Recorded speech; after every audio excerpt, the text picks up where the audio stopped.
Formal recognition spectrum. Recognition system building codes.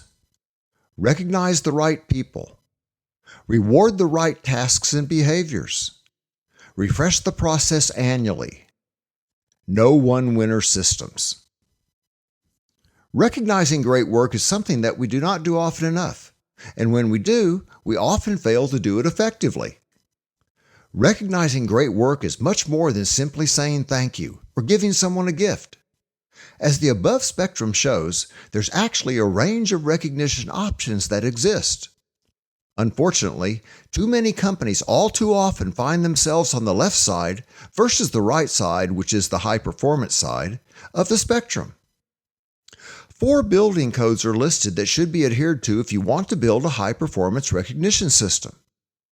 If you compare the features of the different recognition approaches listed across the spectrum against these building codes, you should be able to see why the approaches are arranged as they are.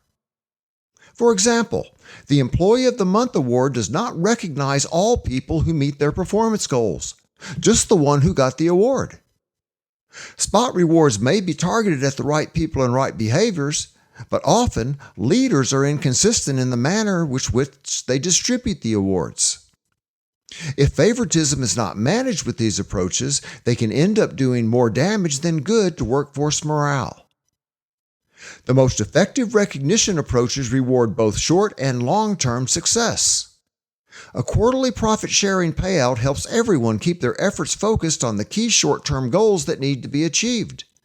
Some form of stock ownership can be used to also emphasize the need for actions and choices that support the organization over the longer term. Keep in mind that a daily, meaningful, consistent thank you from one's leader is often the most important form of recognition, but it has to be daily, consistent, and meaningful. You want your people to be intrinsically versus extrinsically motivated. You want it to come from inside. You want them driven by a sense of pride and an inner desire for excellence, not by fear, not by the prospect of a short-term reward or gift. What drives your people? How do you recognize excellence? Example best-in-class recruitment and retention program. Many options for recognizing staff performance exist. Selecting effective recognition approaches, however, is not merely a dartboard activity. Recognition offerings should be matched with the organization's key staff engagement factors and work satisfiers for each key demographic group. For example, a largely female workforce in Dallas, Texas is going to value a set of recognition offerings differently than a mostly male workforce in Calgary, Alberta. In this example, you will see a menu of repetitive processes that are used by Robert Wood Johnson Hospital on the East Coast to recruit and retain staff members. 13 different recruitment approaches and 14 different recognition approaches are listed. In many cases, an approach serves as a means to both recruit and retain staff. Note that some practices are more short-term in nature, while others focus on a time horizon that is farther out. Effective recognition practices motivate people internally because they help meet key personal needs, such as the need for significant growth, connection, and contribution.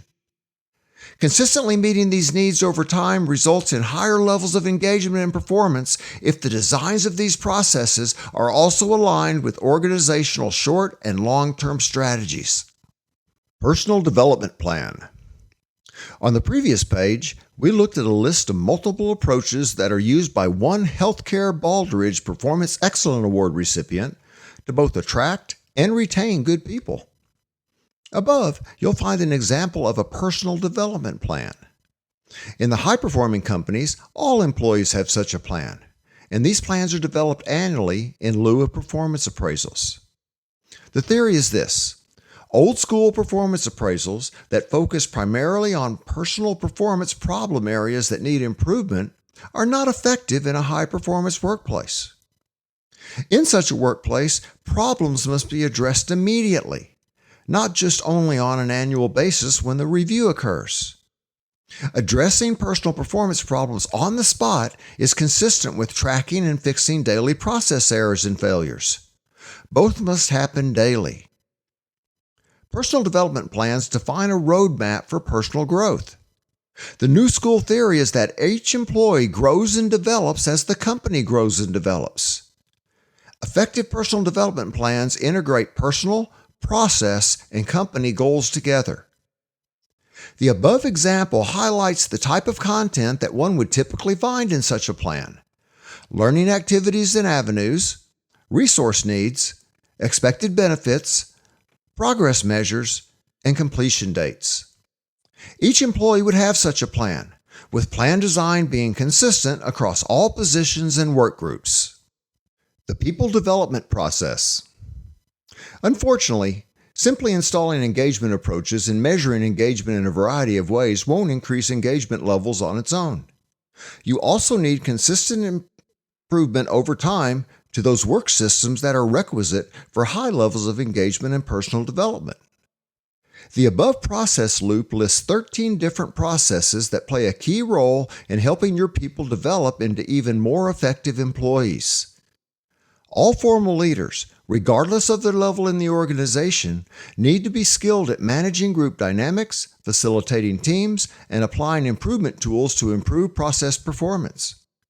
Jobs need to be designed to allow time for both attending team meetings and, perhaps more importantly, for working on team projects in between each meeting.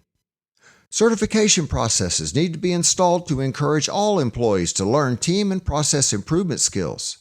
And the hiring process needs to be designed to attract, identify, and most importantly, retain the type of employee who wants to work in a truly engaged workplace. Few organizations truly make efforts to improve their people development processes over time.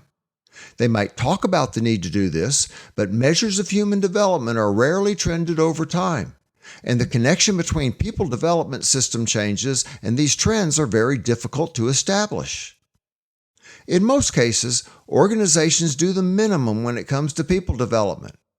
They train people only what is required by law, and they do so in a poor manner. Lecture or PowerPoint watching is often quickly forgotten. They might survey their people, but little is ever done with the results other than talk about them.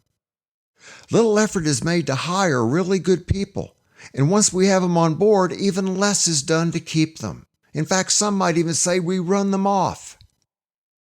Consider using the set of examples above to assess the degree to which your own organization attempts to develop its people. Who's involved and who's left out? Who learns what? And who is left out when it comes to learning certain skills? If you do use similar approaches, how well do they work? Can you provide trended evidence of their effectiveness? How are turnover rates and span of control ratios affecting your pursuit of process excellence?